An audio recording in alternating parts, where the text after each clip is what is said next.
Hey, it's Huck, and this is my new used mobility scooter, which was actually something like number 5 on my to-do list, but it was $175, and I've been searching for, months looking for something under $300, and I just couldn't pass this one up.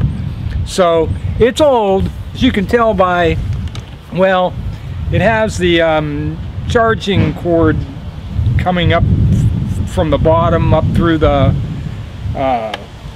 handlebars here, and all the newer models, you just attach it straight to the battery pack back there. But hey, it seems to work. I drove it the other day 1.5 miles all the way to the Family Dollar store and back just to give it a run.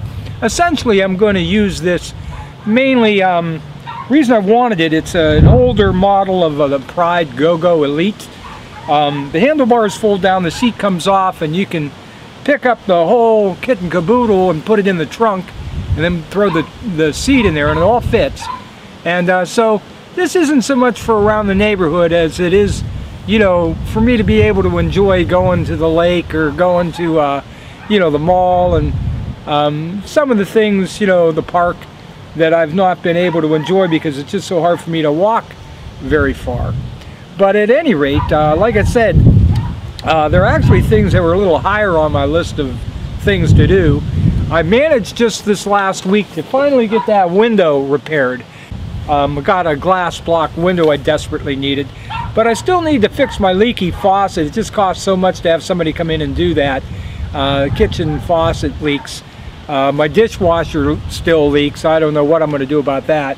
I've been doing most of my dishes by hand now. And of course, a couple of other things on my to-do list is to replace the front screen door. I had to take it off. It was so broken, and that's a little costlier.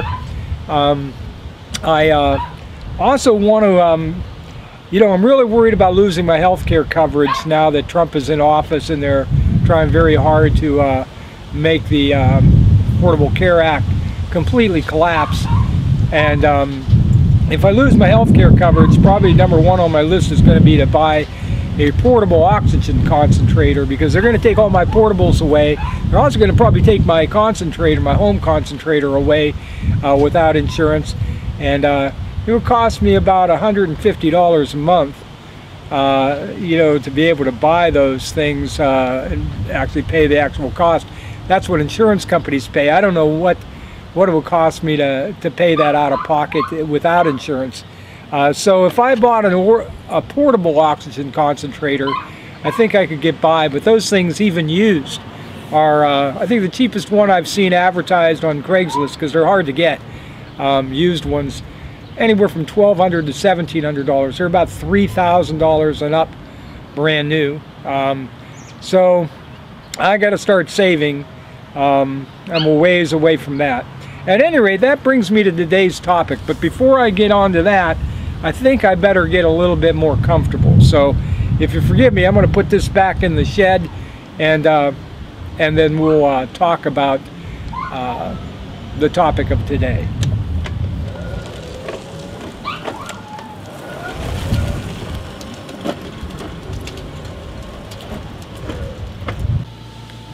All right, I hope you don't mind. Before we get started, I'm just going to mention that I am wearing my oxygen, because it's just harder for me to speak in complete sentences. I get winded too easily, and so rather than to go through this sounding like I'm gasping for breath all the time, I think this is going to just make this a little bit easier for me. Also, before we get started, I think it's important to note the situation that we were in prior to the Affordable Care Act becoming law in 2010. Roughly 50 million Americans didn't have health insurance, and they fell into largely 2 categories. People who were older, maybe had some health issues, and could not get a policy at any price unless they were fortunate enough to get a job that would cover them. And as a result, an awful lot of employers basically abstained from hiring older workers simply because it was cheaper more affordable to them to hire younger, healthier people and keep their health insurance premiums lower. And two, you know, the poor. The poor, because many of the working poor were working jobs that didn't offer health care insurance. And the poor, secondly, because in many, particularly red states, even though they had incomes of like $4,000 or $5,000 a year, they were still not eligible for Medicaid in some states because they had set the bar, you know, so the income eligibility is so low, which is kind of outrageous in and of itself.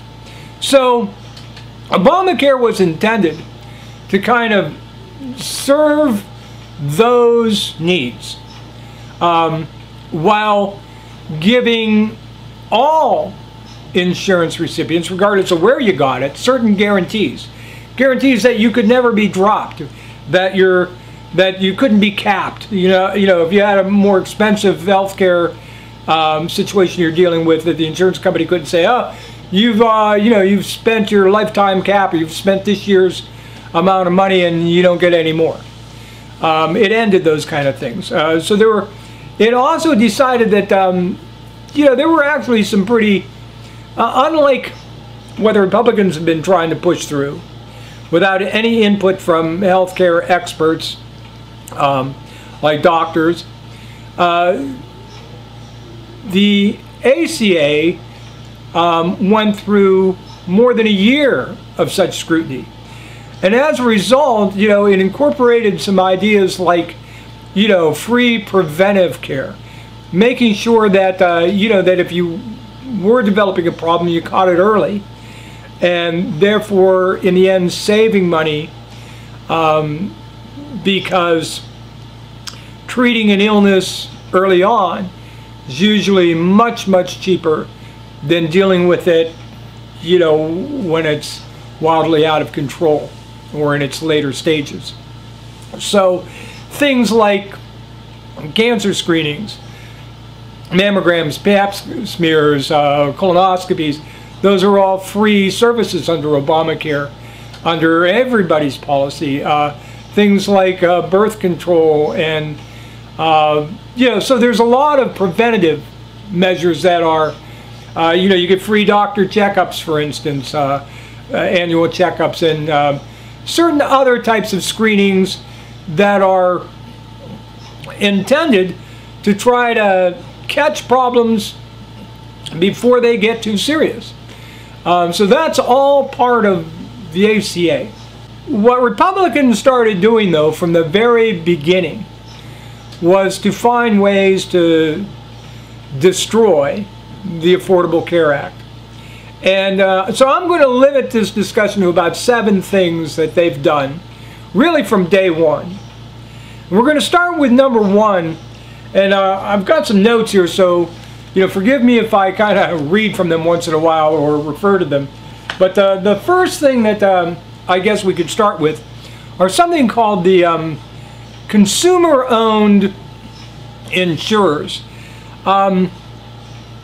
It's no secret that Republicans are not big fans of anything non-profit unless they serve the needs of the Republican Party in a direct way. So, for instance, they're not big fans of the post office. It's a non-profit enterprise that's written into the Constitution to deliver mail. They would very much like to privatize it, just like they would like to privatize education. You put the words non-profit and business, or non-profit and insurance together, Republicans hate it. So one of the provisions in Obamacare was something called consumer-owned non-profit insurance companies. And these were intended to be, I guess, a compromise between Democrats want for like a public option on publicly financed non-profit insurance carrier, and Republican calls for just for-profit insurance companies. So again, this wouldn't be government run, it would be consumer owned, but it would be a non-profit. And originally it was conceived that it would need about $10 billion in short-term loan seed money. And this is because you've got to understand that as insurers were going to jump into these exchanges in each state, they weren't really certain of what they were jumping into. You know, most insurance companies that were in the healthcare business had been around for years and years and years, and they had, you know, stockpiled, you know, in most cases, billions of dollars worth of, you know, assets that they can bank on. So if they have to take a little bit of risk jumping into, you know, a brand new market, they didn't know exactly what they were going to find. In other words, what the risks were. Everybody knew that largely the people that were going to sign up for this were older people who might have some health issues, driving the risk way up, and poorer people who also, because of their, it's just a fact, studies have shown that poor people tend to be a little unhealthier. And so obviously any prospective insurance company is going to be concerned that gee, you know, we could lose our shirt if we price our product too low. And so as a result, Obamacare did a couple of things. It offered low-income people subsidies so they could afford their policies, but it also afforded subsidies to insurance companies. And in particular these co-ops, because they were nonprofit, they were guaranteed loans. Originally, it had been estimated that they would need, these co-ops would need about $10 billion of seed, you know, potential loan money. But Republicans basically were able to scalp that down to about $6 billion when the law finally was enacted. Before any of this money actually was going to be paid out, we ran into, if you remember, the fiscal cliff, it was called, where Republicans basically threatened to shut the government down.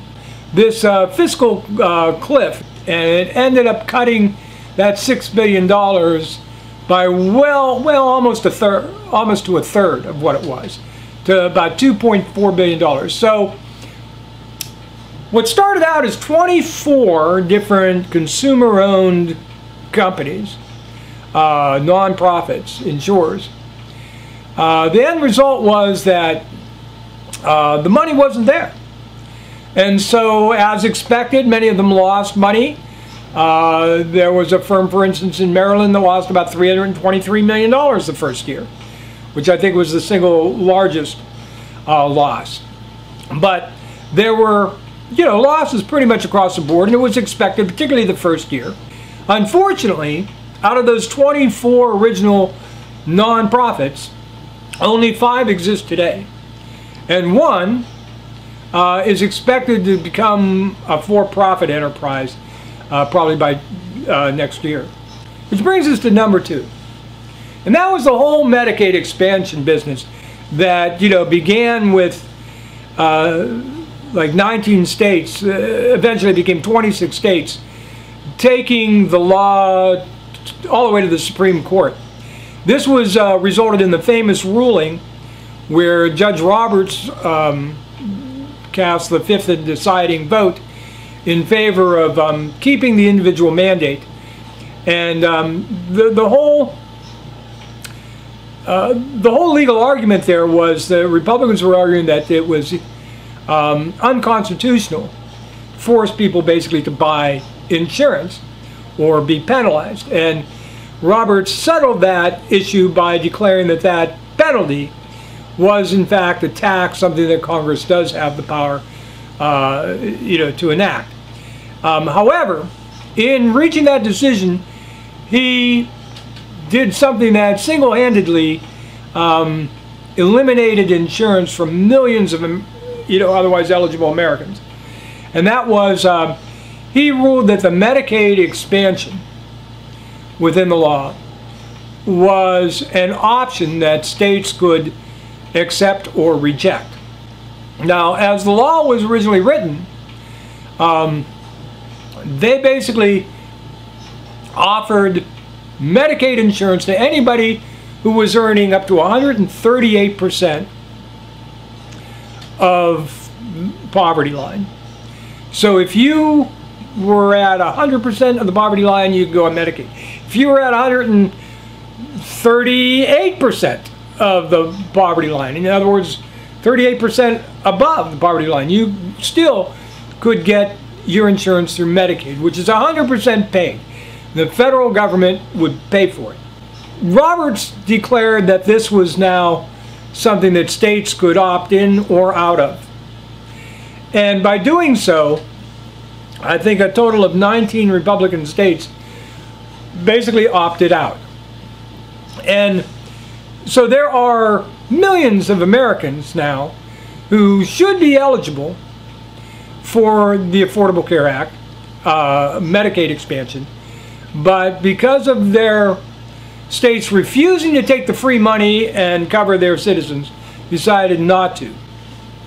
This did two things.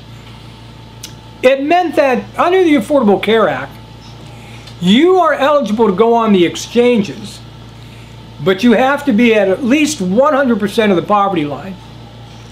So for some of those uninsured that didn't get the Medicaid coverage, those people that fell between 100% and 138%, those folks could opt to get into an exchange. They could sign up for ObamaCare and not get their insurance through Medicaid, but through an exchange policy. If you were at 100% or below, however, you're out of luck. Well, this affected the exchanges in a somewhat negative way, in that it put a lot of poor folks into the exchanges. And as we already discussed, poor folks tend to have, poor health, than folks on average.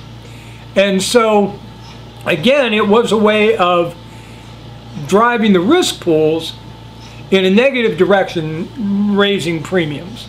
The number three is obstructing enrollment. Now, the survival of Obamacare always relied on getting as many eligible people as possible to sign up. And the larger, and more diverse the population that has enrolled, the lower the premiums are going to be. You want as many young and healthy people as possible, so that the only people signing up aren't the old or very poor, unhealthy people. And so one of the strategies the Republicans have been using all along with their misinformation campaign about how terrible Obamacare is in general, was they have found different ways to try to undermine the ACA's ability to enroll people. And among those steps, only 11 states total, and the District of Columbia, have actually set up their own state exchange. Republican states, basically universally, have not set up their own exchange. So if you live in Ohio like me, or if you live in Mississippi, or any red state, you go to healthcare.gov. If you live in California, New York, or a number of the DC, any of these 11 states or DC, they have their own state-run exchange. Now, the difference may seem not that great, but it's a lot of work to go in and study, the state in question and set up each of these states have got their own list of insurers that you can sign up with. And, forcing the federal government to have to do all the work, is one of the reasons why, you know, the initial rollout was, you know, not exactly award-winning. But on top of that, Republicans have done everything possible within, you know, individual states to try to affect, you know, people enrolling in plans. So, for instance, one of the things the federal government set up were something they called navigators. These were people that, you know, were knowledgeable about the enrollment process, about the exchanges, you know, the insurance companies that were on the exchanges, to help walk people through the process of signing up. You know, how to find the plan that was right for them or their family, and, you know, and go through the process. And these federal navigators were to be kind of spread out in all of the states, at places like, you know, federal buildings, libraries, township halls. And by and large, Republican states have basically banned them from all state-owned property, including libraries. There were literally places where it cost the federal government money to have to set these people up in places because there were no state-run facilities made eligible to them. And in fact, in many red states, they basically prohibited them from setting foot in their states. I mean, I don't know what more blatantly you could do to try to frustrate, you know, the enrollment process. But that's now that the Trump administration has taken office, he has done everything possible to try to make, you know, prospective insurers who want to, you know, see how they're going to set their prices for 2018. They have done everything possible, the Trump administration, to, you know, frustrate them. And we're going to talk about some of the ways that they've done that, but among other ways that they've done that is they basically said, hey, you know, that individual mandate thing, that penalty, when you turn in your tax return and you check the box that you don't have health insurance or that you do, don't worry about it. We're not going to go after you. Now that's about as blatant a way as you can to undermine the idea that we want young, healthy people to sign up. Number 4. Let's see, I'm just going to read this here. 7 red states supported a Supreme Court case known as King versus Burrell, which challenged the right of states on the federal exchanges to allow premium subsidies to those on the exchanges. Now, the High Court ruled in favor of the law. Had it lost, more than 1 million people in those 7 states would have lost their insurance, likely collapsing the entire federal exchange program. This is just one of the, you know, numerous Republican attempts to challenge the ACA, you know, in the court system. Number 5 is one that has been getting so much attention, and it's probably the only one in my list here that's really getting, you know, some attention in the mainstream media.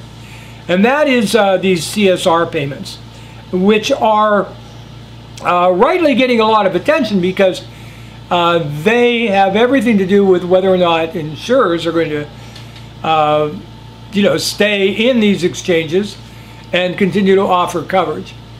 The CSR stands for cost sharing reductions, but what they basically are subsidies that are paid to the insurance companies for keeping their premiums and deductibles low. Basically eliminates their risk, and particularly in the first few years, as we discussed, you know, trying to find the right price structure for your policies, not knowing who's going to sign up and who's not, is a kind of a gamble. So this was a way to, you know, give insurance companies winning odds. Now what happened with these CSRs is that John Boehner, before he left office, challenged the CSRs as unconstitutional in court, claiming that they were beyond the scope of executive powers.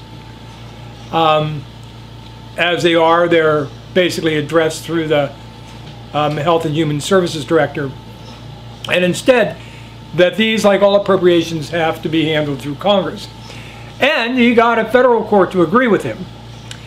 However, realizing that the suspension of these subsidies would basically mean a mass exodus of insurance companies out of the market, basically collapsing Obamacare's exchanges,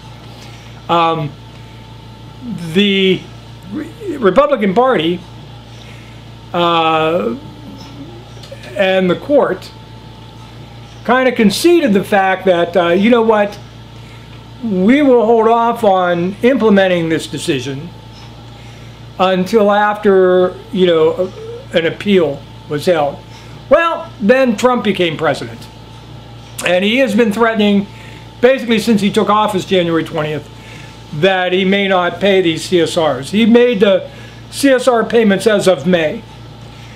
But beyond that, he has hinted strongly that he's not going to pay them any longer. And that, my friends, is the #1 reason why the insurance companies around the country are in a panic.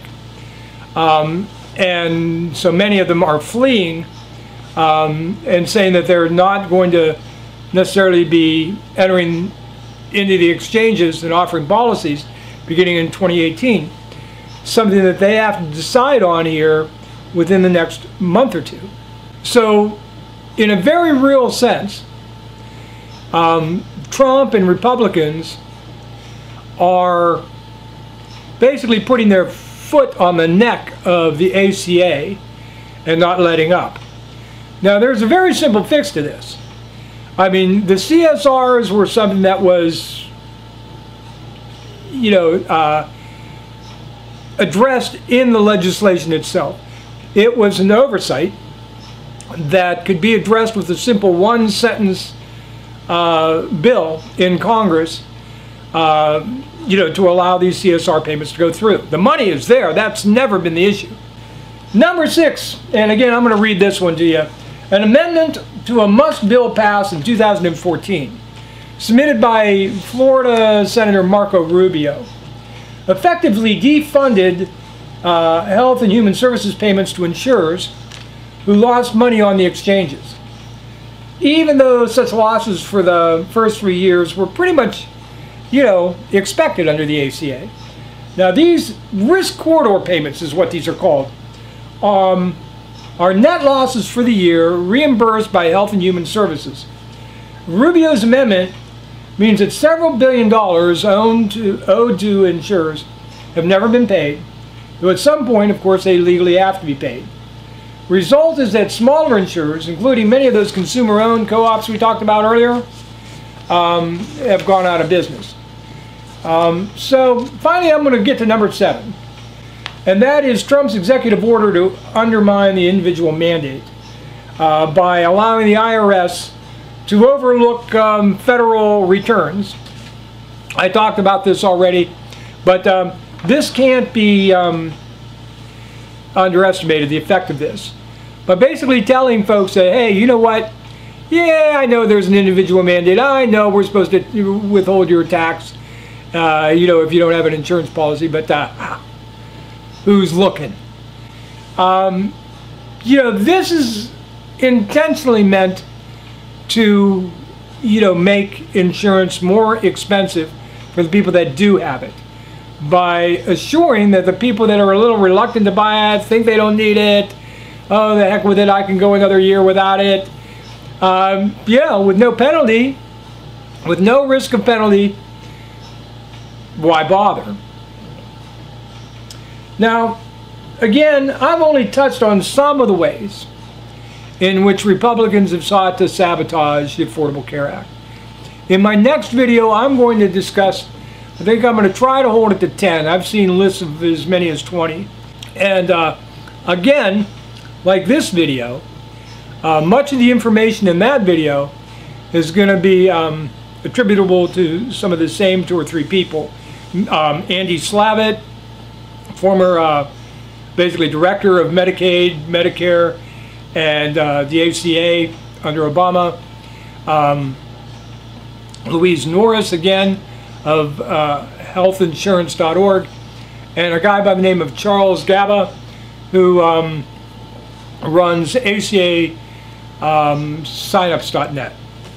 So I will try to get that video together by early next week, hopefully Monday or Tuesday, if I can. And I thank you very much for watching. I'm sorry that I'm a little disoriented here going back and forth. I'm just glad I was able to get this all out. So thank you for watching. I look forward to seeing you again with my next video. Be kind to one another. Have a great day.